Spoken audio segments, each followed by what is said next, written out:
So I put my head down, trained as a financial advisor, did pretty well for a year or two as that. And then, Greg, you need to follow your dream now. Let's give it a year. So I left the bank and they were like, why are we letting you go? We don't want you to go. And I left for a year and I started to build up connections and work on songwriting 2 or 3 times a week. Then I met Paul Drew, one of my partners at DWB. We started to work together. And about on the 12th month, it's a year, I haven't earned any money. Do I go back to work? We kind of said, look, we feel really close. Let's give it 3 more months. Just that little step of faith that it would happen. And it did. We set up on our own company and I've never been back to the bank. Welcome to Second Verse, the podcast that celebrates indie artists and creatives finding their way back to music and the courage it takes to follow that calling.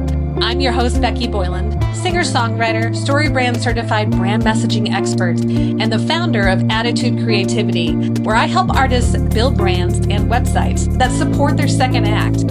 Today's guest is one of those people who sees the potential in others long before they see it in themselves. Greig Watts is a music publisher, songwriting mentor, and co-founder of DWB Music, a global network of songwriters and producers working in everything from artist development and K-pop to Eurovision, sync licensing, and beyond. Greig has a fascinating story of stepping away from music to work in a bank, then giving himself 1 year to chase his dream.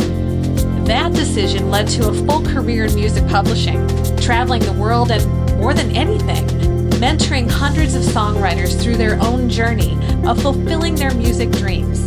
In this conversation, we talk about songwriting, mindset, mentorship, and what can happen when you simply say yes to your dream. So let's get into Greig's second verse.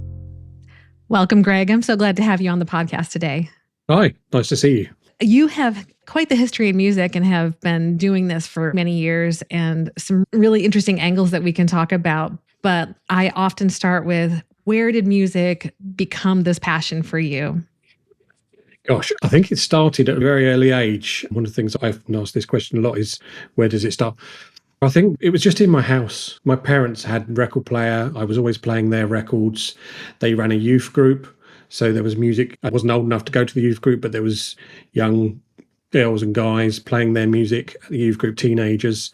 My cousin, I remember, used to come and visit me every couple of weeks. He was bringing in his Madness records. And so it was that influence of having music everywhere around me first got me into it myself. And I think from then on, my whole life could be a soundtrack. If you name a song, I could tell you where I was, that sort of thing. So I think it's just been instilled in me very early age. I then probably had a few periods in life where I remember having glandular fever when I was 15, something like that, and I remember sleeping a lot. And I'd come home from school after I'd had the worst of it. I'd lay down, listen to a CD and fall asleep. And the next day I'd wake up and I hadn't done my homework. But this album had gone inside, and I still listen to some albums and think that's the time when I kind of I did have friends, but I didn't have much of a social life for about a year. So the songs and the albums became my friends as well. So I think there's quite a deep connection with music from the early start and from teenage years. And then I just wanted to make it myself as well. And I think that really shows how music did its job, because it is amazing how much it gets tied into the different periods of our lives. And I know that for me, if I want to really go back in time, I'll just go listen to a whole bunch of 80s music and I can't help myself. I'll just listen to it on repeat. But that's so amazing how that connected you and then started you on writing. I don't think I really realized that writing was a thing I could do until I was a bit older. So that's really amazing as a teen that that's something you would gravitate to. Yeah, I think sort of 80s is my thing as well. And I think the keyboards, electronic music was coming into fashion. I remember hearing Axel F, Harold Fulton, Beverly Hills Cop, and Howard Jones. My parents had a keyboard, so I remember trying to copy the keyboard riffs, which I teach myself. And then I remember playing them at school, during the school music teach. It's quite interesting. I've still got a report which says Greig just plods along but isn't very interested, which was totally untrue. I was very happy at playing these keyboard riffs. And my friends going, oh, Greig can play the keyboards. There's something inside me was always like, but I don't want to learn music too much. I want to write. I did learn to a point, but I never learned it theoretically, and I never learned it deeply like some people were having lessons, because I automatically switched into, I want to write. So that's the creative part of me, which was there anyway, made me start writing my own keyboard riffs and things like that. It sounded like you already had the ear for it to be able to pick out these melodies. Yeah, so I know that one thing I didn't know at the time, but now you look back and think, well, other people weren't copying melodies. That was one of the gifts. I actually think the biggest gift I've got for music is hearing it. So you hear other people's music, and I now work as a publisher and an A&R, and I can develop songs. So it's hearing other people's ideas and making them into better ideas in some sense. I think that's what I did with writing, really. I was nicking a bit from this song and a bit from that song, putting it together and making a new song. Just didn't sound like the original one that I'd nicked, in a sense. So I think we all are recreating the wheel a bit, in a sense, by being inspired. And that's so incredible, because even as an artist, and especially when we first start writing and have some of these little ideas or a kernel of an idea, we don't necessarily have the ear or the skill to recognize what it can be. I remember working with a mentor of mine, and I shared a song with her. I actually wrote it on guitar, but for some reason played the demo on keys. As she listened to it, she said, "Oh, that's a rock song." And I totally got it in that moment, but I would never have come up with that. Yeah. So it was just amazing how she could listen to it and do exactly what you're doing and recognize what it can be. Yeah. Yeah. It's just some people are brilliant players. I've got many people around me of, Pete, one of my partners. Wow, what a musician he is, in a sense. But I compliment him by having that ear and being able to sort of say, that's brilliant, let's just add a bit here. I think you need the whole package, really. Yeah, I love that. So you have spent most of your life in music, but you did have a season where that had to kind of be to the side. Talk about that for a bit. I was always writing music in my teenage years. I was always in bands, and it was always a band that to sell the songs. Like I said, I wasn't a great player or anything. We didn't play live, but we were trying to showcase the songs all the time. That was going okay. When I met my first wife, we ended up, you have a serious relationship. I ended up having to think we want to have flat, we want to work. So I went part-time in a bank for a few years, and I was always the maternity leave cashier, covering for a lady on maternity leave. I remember doing that in one bank for 9 months-ish, and by the time I got to the end, it went on a bit longer, and they let me go. I remember going into the bank in the next town, just because I happened to bank in the same bank I used to work in, and one of the ladies came out and said, "Oh, are you not working? We have someone on maternity leave." So it's like this joke that Greg went around on maternity leave at certain bank. It was suggested that I was doing the jobs, which I clearly wasn't. It was almost like, so a few different banks as a maternity cashier. Eventually, you realise that you haven't got as much rights as everyone else, and you've not got a pension, and you've not got this. So I think even though I wanted to leave, I got a permanent role, and then I was still part-time. Eventually, monetary, you want to more buy a house, so I went full-time. So I was still writing on the side, but I remember the worst situation was I was working in the bank full-time, and I was writing once every 2 weeks. On a Sunday, I'd go from where I live, Redhill, up to Ealing on the train. It'd take me 2.5 hours to get there. I'd work for 3 hours, and then it'd take me 2.5 hours to get back, absolutely shattered. And then 2 weeks later, I'd go back, and my friend co-writer had moved the song on differently to where and it was like, oh, I really feel uninvolved in it. So that was quite frustrating. Yeah. We were writing good songs, but it really felt like I wasn't doing it much at all. And I then, probably 6 or 7 years into it, said, oh, okay, I'll do this as a career. Music, I still love it, but maybe it's not going to happen. So I put my head down, trained as a financial advisor, did pretty well for a year or two as that, and then left. Became quite good at it, but basically I knew I needed to leave, and I was waiting for my wife to say, Greg, it's your turn to leave, because I put her through university. I went to work while she was doing university. Eventually, after about 2 months of both of us having a salary, she said, right, Greg, you need to follow your dream now. Let's give it a year. So I left the bank, and I just got sort of like become the best salesman at the bank, and they were like, why are we letting you go? We don't want you to go. We'll offer you all sorts of bonuses, which I knew wasn't true, really, because you only get the bonus if you hit absolutely every target. So I gave them 9 weeks notice, because I'd been there for 9 years. Then improved my sales during those 9 weeks, was even better, because I knew I was leaving. It was exciting. And I left for a year, and I started to build up connections and work on songwriting 2 or 3 times a week. I was traveling around. And then I met Paul Drew, one of my partners at DWB. we started to work together. And about on the 12th month, my wife and ex-wife now and I said, it's a year, I haven't earned any money. Do I go back to work? We kind of said, look, we feel really close. Let's give it 3 more months. And on month 13, the record company I was working for with Paul said, we're going to set up a publishing department. We're really impressed with you and how you go off and sell the songs as well as write the songs. Do you want to be the person who sets the publishing department up, and we'll pay you? So it was like, wow, just at the edge of the 12 months, just into the new, just that little bit step of faith that it would happen, and it did. So then from then on, I worked for them for 2 years, and then we set up on our own company, and I've never been back to the bank. I do have nightmares. That's incredible. I do have nightmares. So yeah. I can imagine just waking up thinking, I have to do this thing. And then remembering, I don't do that anymore. It's so wonderful that you took that time and you took that step and had that margin to do that, even if it did take just that little bit longer. But it's such a really cool story of how it did pay off, even if it was just that slight extra time. We'll be back with more after this break. Second Verse is sponsored by Attitude Creativity. Many indie music artists don't have a website that grows their audience and reflects who they are, so they get lost in the noise of streaming. Marketing and brand messaging with Attitude Creativity helps boost your brand and build a site that hits all the right notes. You want to be an artist who stands out from the crowd, and to do that, you need your music to be heard. If your website doesn't reflect who you are or make an impact, you feel like a singer who's been handed a pair of drumsticks instead of a mic. You deserve a website and brand messaging you can be proud of, and that doesn't take time away from your music. As an artist like you, I understand how overwhelming websites and marketing can be. And that's why, putting on my other creative hat, I put my decades of marketing and development experience to work for you. You'll no longer have to apologize for your website. You'll look and feel like a professional with a custom story branded website you can be proud of.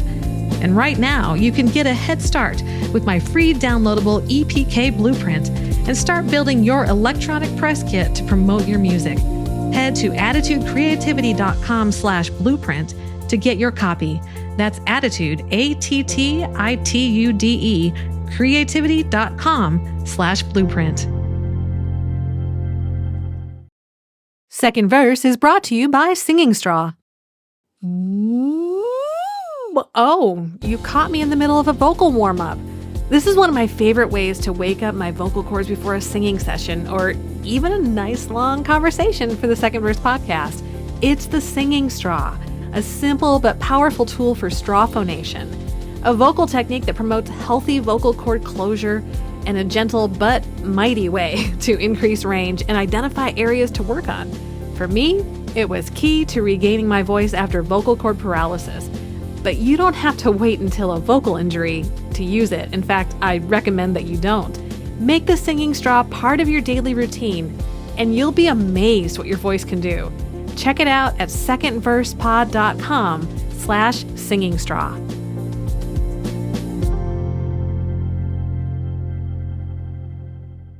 So now this is what you've been doing for all of these years, or has this shifted and transitioned at different times? So that was August 2003. I left, worked for a year as a solo songwriter, then worked for 2 years for the company, but I set up DWB Productions with 2 different songwriters. We then left this company, started DWB Publishing, and then... So I was writing in that period for the first 10 years, but I was also becoming the publisher during that time because Paul and Pete, who I worked with, they were really great producers and songwriters, and I was a good songwriter. Together, we would write the song. I'd go out and get leads. They'd finish the productions. I'd come in and help finish the mix, tweak a few bits, and then go out and sell the songs. It kind of worked perfectly in that sense.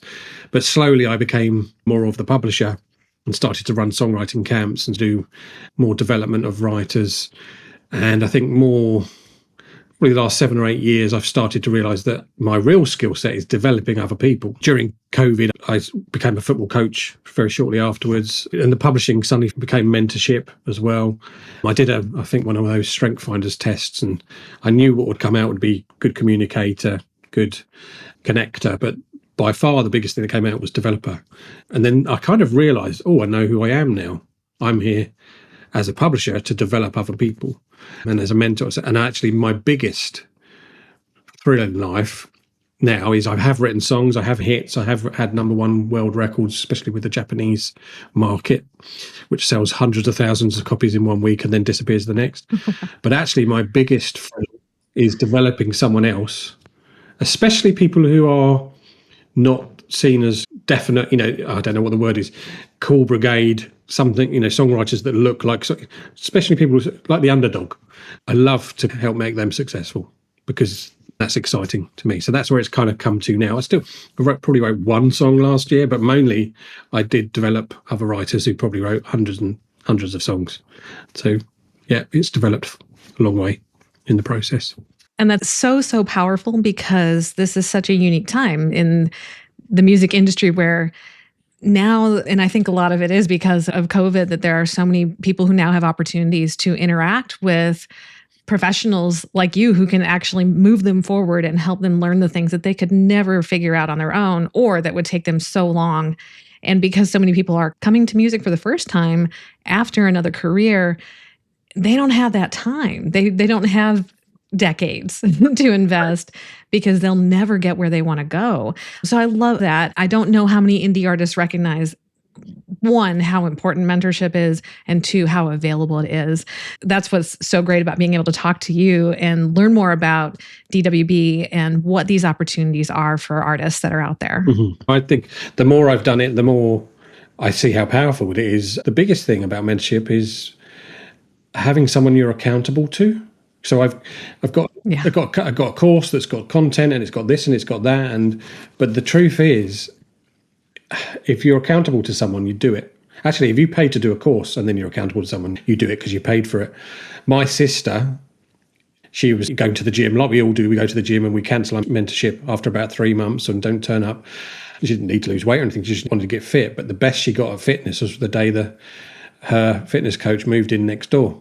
So every time she didn't want to go, he went round and knocked on the door and said, hello, because she had to be accountable to someone. I found that so I've been doing the mentorship for 2.5 years, and seeing the accountability part being not just accountable to me as well, having a group, a community where people become accountable to each other and actually drive each other on through success and failure and support and hardship and all sorts of things happening. Once you have a support network, you can actually then achieve loads of things. So for me, there's lots of exciting stuff out there, and I'm just excited to be a part of it and help people. I think my wanting to help others comes from my brother had something called Asperger's, which is kind of autism. He was older than me and struggled at school. In those days, you didn't know what it was.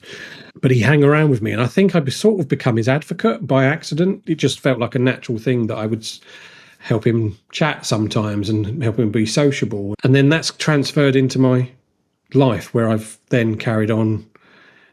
People come to me and they're really talented, but they haven't got a clue how to present themselves or put the music together to make it a song they can sell. I'd love to help them make it, because and it comes down to as well, I have to monetize what I do to survive, keep doing it. So if I Absolutely. other songwriters monetize what they do and keep doing it, for me, that feels like a really valuable thing. Otherwise, it's that thing of back to the bank and being frustrated and not much writing going on. If I can help other people not necessarily break out completely of their jobs, but have more of the creativity, then I think that's really full circle of where I came from as well. Absolutely. It's so important to be able to have that margin, because we can't consistently make good art if we're spending all of our creative hours doing other things. That really is such an important thing, and really a service for people to hear, for the audience to be able to hear what wouldn't have been created otherwise. I love that. Yeah. Yeah. And I've often just thought part of what you are creating now is just helping you fund the next thing you can create. So I've often taught people that, they're always looking at, can they get a big release with Rihanna? And I'm always like, well, that's great. Let's aim at Rihanna. And I stood outside Rihanna's house last year because I had a camp in Barbados and was shown around. So I could have knocked on door. I didn't. I probably would have got arrested. But stepping stones to that point where, there's this artist that could buy your song and use it and you can get some royalties, and then out of that you can then go to the next song camp that you can get to the next stage, we can go to the next. So it's all a means to an end, and we may get that big cut, or there may be lots of other routes to selling songs, making royalties and things like that, which people don't seem to know about. They just seem to aim at these big artists, which is difficult because the big artist has an entourage they work with. So how do we break through that? Actually, sometimes it's fine. There's a Rihanna in China, and that Chinese wants songs from the West, because it's interesting to get songs from the West, from UK or from America or Sweden. That's one of the reasons why so many artists don't recognize that there are these other opportunities, because they are only aiming at that one thing. And then they think, well, I can't do that. No. Then they get disappointed and they keep stepping back and abandoning their dream because their target is very singular, very particular. And like you said, they have their people. So it's very, very rare. There are either those artists who are doing a ton of their own writing with their team, or they have a very specific set of writers that they go to. Yeah. So it's really a great thing for them to understand there are all these other opportunities. Yeah. And I think for me, there's two choices. I could go and make money in the bank and do a bit of songwriting, or I could do some really good songwriting, but also diversify. This is my favorite. This is what I do most of the time. It's my passion. But also, why don't I dip my foot in, we did some J-pop. I don't think it's my passion, but we sold lots of records there. And we also, that's almost funded the rest of the business. So sometimes it is still songwriting, just for a different market. So I think it's just utilizing, being a business person in the music business. That's what it's called, the music business. I love the creative part. Business part is tougher, but actually I also love the entrepreneur part, where we help dreams happen and we help move people into things they can monetize. It's exciting for me, that part. So that's such a great example of essentially having that side gig be something still in music and writing other types of music so that you can fund the artist projects, the artist songs, the things that you want to maybe do for yourself. And I think the other great side effect is how much you can learn during that process. You learn a lot about other genres and different production skills or writing skills, depending on your target, that you probably wouldn't have picked up if you stayed singularly focused on what you think you want to write. I definitely think if you have an open mind to learning when you work with someone else and you're aiming at a different target, you can definitely take that back home into what you do, in a sense. And, you don't have to use the whole influence, but you can influence something. I would have written it slightly differently because now I've worked in a pop market. I think it's just making me think of, when I first started the mentorship, I had writers tend to come from the singer-songwriter background. And I'm always saying, brilliant, singer-songwriter, let's keep doing your artist career. But how do we monetize? Because singer-songwriter really means you write songs for yourself, because you can't really sell songs to another singer-songwriter, because guess what? They write their own songs. So one of the places I show people is have a look at Eurovision, which is a European mass big competition.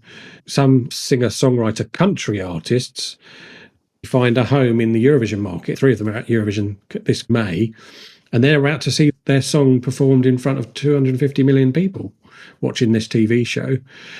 That's big, but they wouldn't have even thought. It's massive. They're singer-songwriters who are trying to sing a song. And it's not saying that they shouldn't do that, because I'm actually pushing them to do their artist career as well. That may be their passion, but this is showcasing them. Larissa, for instance, who's doing this Eurovision, suddenly her artist projects are much more interesting to people, and she's getting invited to more things because she's written this bigger song. So everything sells the other thing, each part. The more successful you are here, the more light it will shine on your original project, so you can sell more of that and more people can hear that. So sometimes it's good to push a different door. I bet you see so many artists just like their minds blown with this concept that, oh, I never would have thought of that. And I think that probably just opens up their world a bit, that there are so many different ways that you can get out there and still have it be on target, still have it be on track. You're not selling out. You're not doing something contrary to who you are or what your passion or your art is. They wouldn't have found that just around the corner, wherever it is that they live. Yes. But now they have that opportunity, even if they're not in any major market globally. Yeah, and I think you don't just sort of stumble on it in a sense, but it is actually, I can see people doing well and they're sort of going to this direction, and all it is sort of saying, can I just move you just there? And then you hit your target. So it's just a tiny bit of guidance to move to a slightly different direction. And the same songs they're writing with some different brush strokes and things can actually go into a place where they actually, and it's not just selling and making money, it's having your song heard. I was in Denmark a couple of weeks ago with one of our artists, sat in the audience, and she's had this dream to be on stage for ages, and 8 years into this dream, she got to be on the stage in Denmark, a couple of million people watching probably. But at the stage, I turned and saw all these people doing this lights, swirling the lights to the song. And that's really the full, it doesn't matter how much money we make. When you see your song or feel your song or hear your song being sung back to you by the audience, I think the biggest powerful moment is like, wow, this is how we intended it. When we wrote the song, we wanted it to be sung back. Of course, you have to get it through these places to get it on that stage. For me, you have to look for that. It's about monetizing, but it's not always about monetizing. Sometimes it's about, let's get your song heard. I think as well, when you get your song heard and you see that, you're really inspired to keep doing it. In my group, I think you attended one of my networking things the other day. We've been doing this for 2 or 3 years.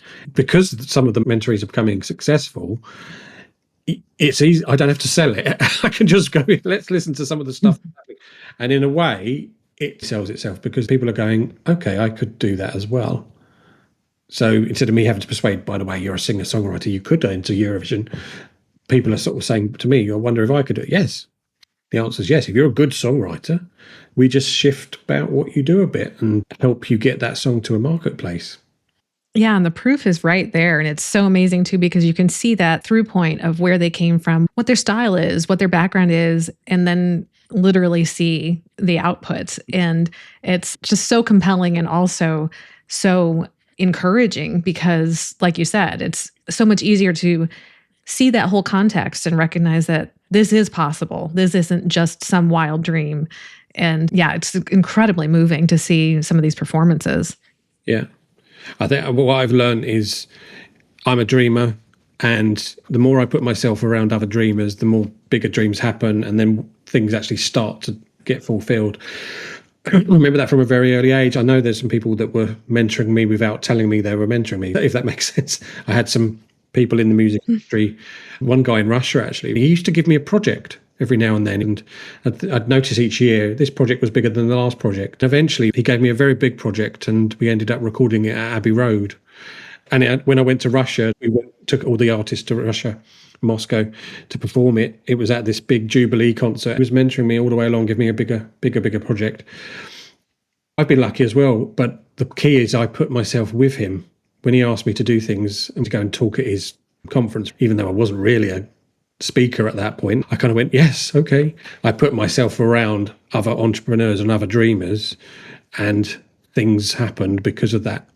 When I was in the bank, in all honesty, I was never going to make it because everyone in the bank was focused on working in the bank. There's no problem. That's their career. That's what they want to do.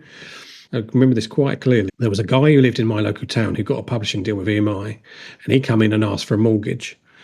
The mortgage advisor I used to work with came in and said, Greg, this is something you're never going to have. And she slapped it on the table. I thought, how nasty was that? She didn't mean it.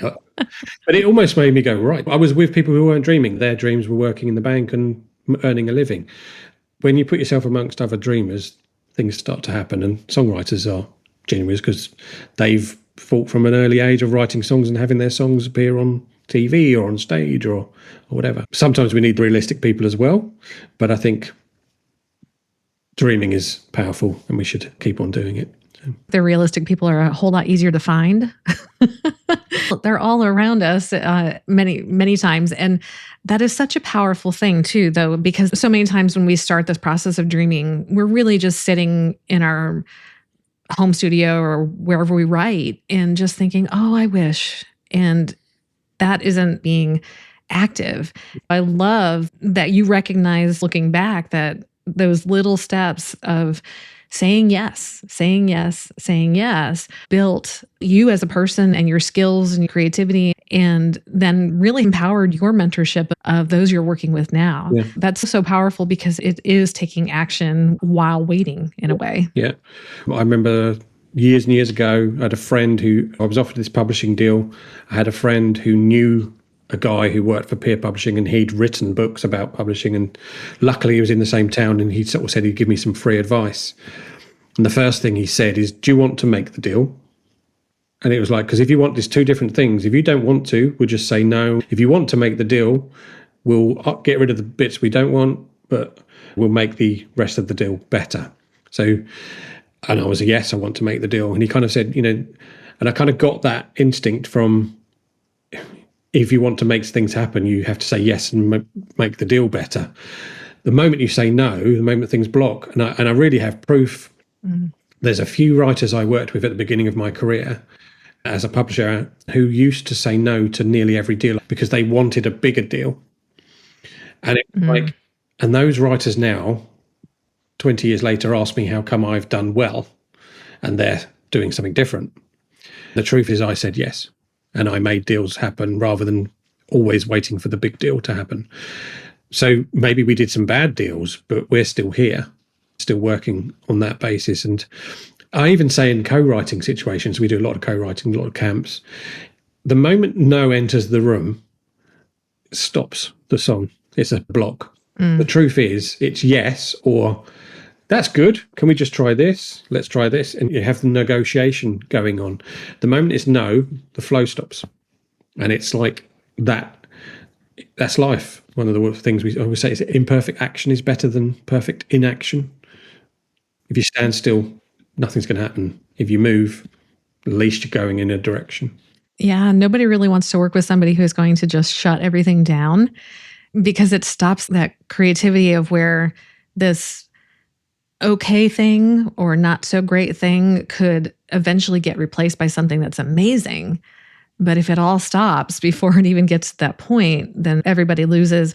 And I think it's a really good way to potentially damage relationships and not be asked back into that room if you're putting a halt to everything. Yeah, I've definitely written with some really great top writers and come out going, don't want to work with them again, because I just felt like I had no input. Even halfway through the session, I thought, there's no point me saying it. Whatever I say, often it's not necessarily a bad person, it's just an overpowering personality.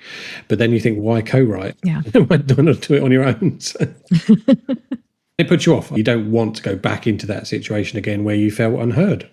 Because let's go back to what we're saying. We want to create and we want our music to be heard. It's the same in a co-write situation. We want our ideas to be heard. Being unheard is a creative killer, really. Absolutely. Well, I understand you have a book coming out soon. I do have a book. Yes, I do. Which I need to get on with. I finished the book. So I took a course about a year ago which said write a book in 30 days. And I followed all the structure and I did all the writing. And one of the things was just dump your ideas, literally write, which is what I found very powerful, actually, because it's amazing. The mind has this thing where I've got memories and I'm writing the memories. And then once the memories are out, this memory I never thought about was unlocked. It happened several times. It's really powerful because it's like, I'm so glad I got that memory back, in a sense. So I think that's similar with writing. Just write, and put the good bits together, and actually write bad songs. Because not saying sit down and write a bad song, but one day you'll write a song and it won't be very good, but actually you've got it out, and that good song that was sat behind it is going to come out next because you keep the flow going. It's like turning off, the good water is going to come out of the tap eventually. So yes, I finished the writing, finished the editing. I now need to get on with the self-release and all that sort of thing. It's called Keeping the Dream Alive. It's about my journey in songwriting, but really turning that into how I can help songwriters and my methods, and exactly what I think you said a while back, where if I can help people not make the mistakes I made so they can get there quicker, that really helps them. And a lot of it is about the dreams I had and the stories I've experienced and sharing that, because I think a lot of it relates to songwriters find it interesting to hear, wow, I was in that situation and this is what happened. So I think it's kind of real life in that as well. That sounds amazing. I can't wait to read it. So you'll definitely have to keep me updated. And I'm definitely going to get on with the self-release. So the plan is, I've also been waiting for this back operation. So all the time that I didn't know when that's going to happen, I've got a date now.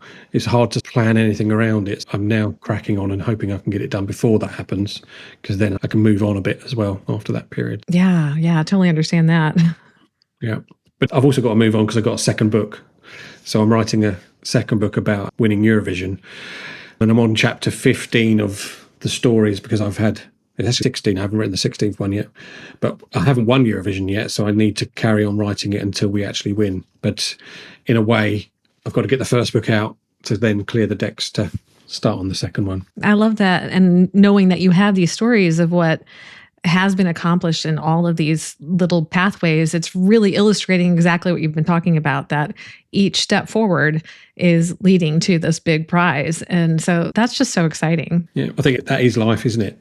One thing leads to another. I do a lot of, as I've mentioned, football coaching, and a lot of the games we lose really teach us about how to win.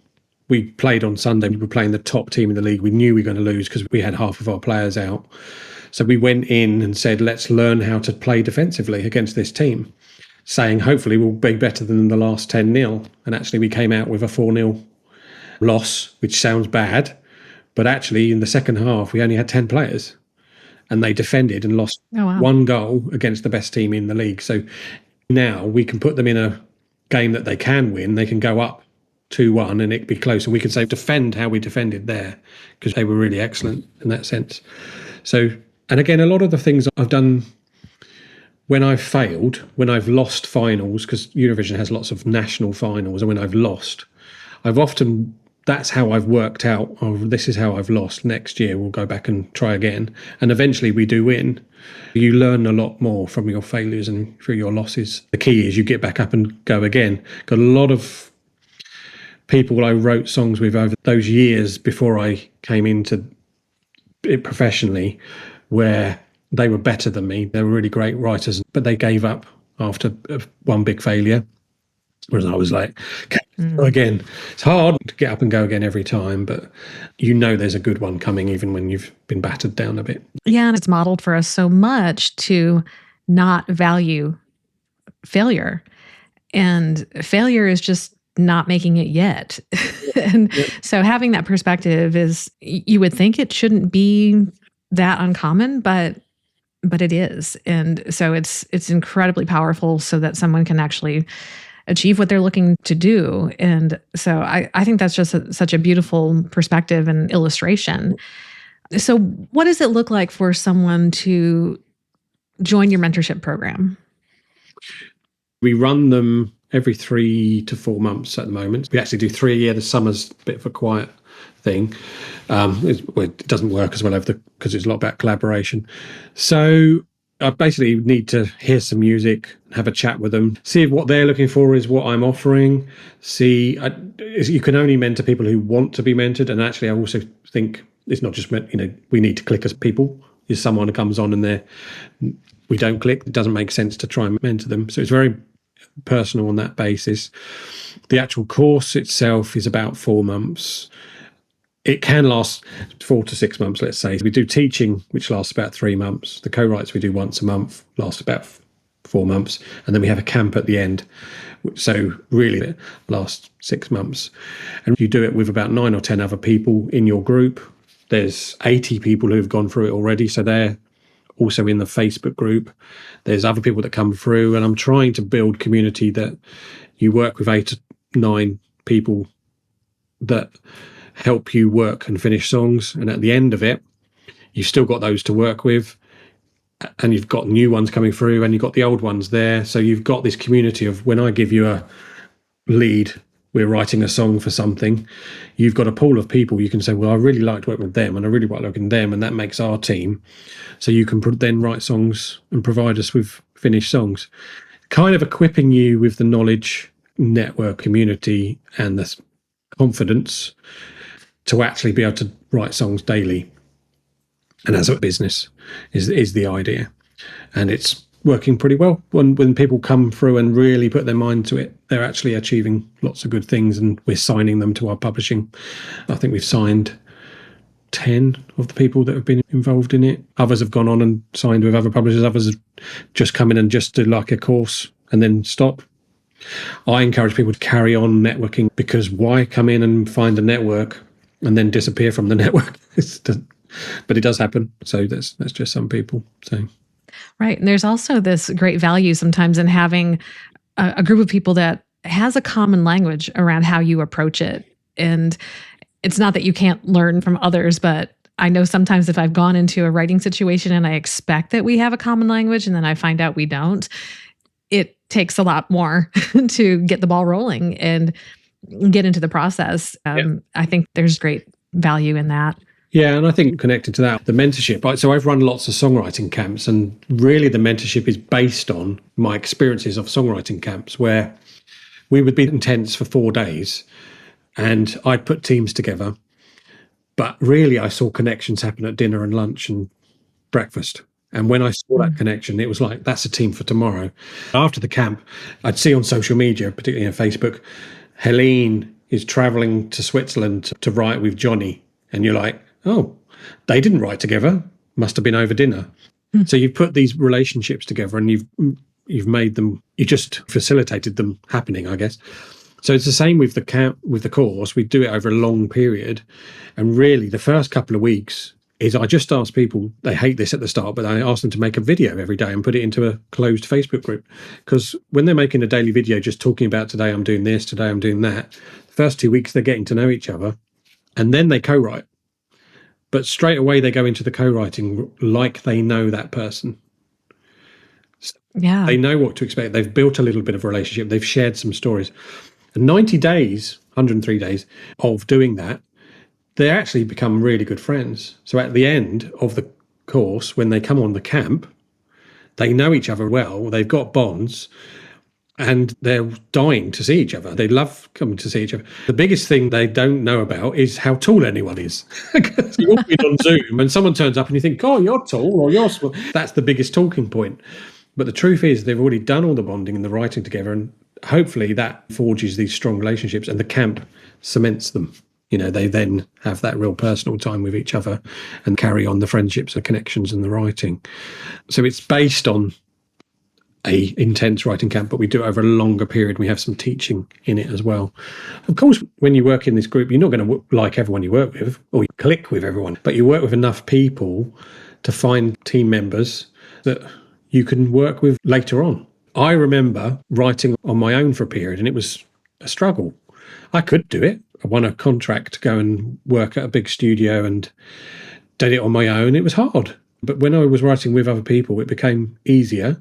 I remember, as we were just talking about, when I've been on one of these Eurovision national finals, 2 things have happened. I've lost or I've won. And when I've lost on my own, it's a really horrible experience. And actually, when I've won on my own, it's a little bit of a strange experience. It's more exciting, but I want to share it with someone. And the opposite of that is I've lost with people around me that are part of the team, and I've won with people that are around me as part of the team. Both of those occasions were so different. Losing with a team was better than winning on my own because you were in it together. Winning as a team was really wow, because it's like when you go and you see an amazing view and you're on your own, it's like, oh, I would love to. So that's why we all take photos and put them on social. Yeah. The truth is, whether you win or lose doesn't matter. The journey of what you came on. When I start a songwriting camp and there's 3 people in the room and they don't know each other, it's almost like they create this song baby. Only they know the journey of the baby. Then it gets pitched, goes to an artist, and they carry on this journey together. And where that journey ends could be at a national final, or it could be a release, or it could be only those songwriters have experienced how it started, how it came together, how it got there. And at the end, they can experience that. So it is already a nucleus of something that you've been put together and you're close. So then that is much more powerful than sitting in your own winning a competition and going, oh, this was nice. I can't share it with anyone. I've done it for experience, sat in the crowd going, yeah, no one knows I've just won and I've won. So it is exciting, but you do want to share it with someone. Oh my gosh, that is so, so true. I love all of that. It is so great. And for those who are listening and are thinking, oh, I want to be an indie artist, but I don't know if I should do this, what is your advice to them? And I think that to a great extent, this entire interview really is an answer to that, but let's give them a soundbite. You've got to follow your dreams. I think creativity, like I said right at the beginning, creativity got put inside me for some reason probably from birth, but it was brought out to me from all the songs that I was hearing.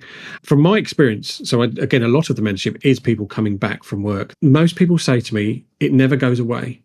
Creativity is there, it has to come out. So I think if you've got it there and you want to do it, follow that dream. Whether that dream leads you to you're just singing a bar, but you're releasing the creativity, that's one thing. That's still powerful. Or it might lead to bigger things. I think if you don't follow the dream, you will be frustrated in that, because I think creativity, it's telling you it has to come out. And as I said, it's just how big the dream goes. And in a sense, maybe that's not the important bit. Maybe it's you're enjoying the journey. Absolutely. Absolutely. So how can people keep up with you and DWB and keep an eye out for your book? We have a networking event once every 4 to 6 weeks. Really come into that. That's really fun. And you'll meet hundreds of songwriters. We've got about 300 people on the list, so we get about 50, 60 each time now. So that's a very important thing to come to. Probably my own Facebook page. Just find Greig Watts on Facebook or DWB Music on Facebook and Instagram. You can connect to us from there. We talk about what we're doing during those times. You can email me and ask to be put on a mailing list if you want to do that as well. Yeah, just people get in contact is fine, and I can sort of let them know what we're on. But we're very, you'll see us on social media. We're active and posting about what's happening and what's going on. And we're very open to new people contacting us and seeing if we can help or push you to someone else who may be better suited. But reaching out is one of the things. I do a course I launched in January, it was called Kickstart, and it was Kickstart Your New Year. Basically, I send them an audio every day, 4 or 5 minutes of me giving some advice or a task or talking about a thought of the day. We've invented this new thing called Reach Out Mondays, which is I tell everyone to go and talk to your contacts or send emails on a Monday. So I should say that message. There's no harm in reaching out. And a lot of people are saying they were rubbish at reaching out, not very good at social media, not very good at texting, just because lots of people aren't. But by me saying Monday, go and reach out, they've opened some doors they never would have opened. So that's my message. Message me. I'm open. Reach out. And so he will keep you accountable. Yeah. Yeah. Sharing has been in my life, going, reaching out, doing. I can hundreds and hundreds of stories of where I went somewhere or did something, or instead of standing still, the door opened. Sometimes you get rejected. Fine. Try the next door and the door opens. But if you don't push that door or ask or even ask the question, you're certainly not going to get an answer. But actually, you will never know if you don't ask the question. That's for sure. That's for sure. This has been such a wonderful conversation. I'm so glad that you have come on the podcast, and thank you so much. Thank you. It's been great talking, and thank you for letting me talk. Greig's story is a perfect example of why Second Verse exists. He gave himself a year to pursue music. It didn't all fall into place at once. But he kept showing up, kept saying yes, and over time built a career that not only sustains him, but uplifts hundreds of other songwriters along the way. One of the parts of our conversation that really struck me was his example and urging for artists to say yes. We are dreamers, of course, so we're searching hard for our big break, but somehow we're willing to pass up opportunities if they're not what we consider perfect or important enough. But that's just shutting down the momentum that could take us to places we never dreamed of. That's tremendous advice for all creatives. So, your action step this week: don't get stuck waiting for the big deal. Start with the open door in front of you. Say yes to the thing that moves your dream forward, even if it feels small. Momentum builds when you show up. And if building your artist brand or website is your next step, visit attitudecreativity.com. That's where I help artists like you clarify your message and establish your virtual home base from which you can share your music with the world.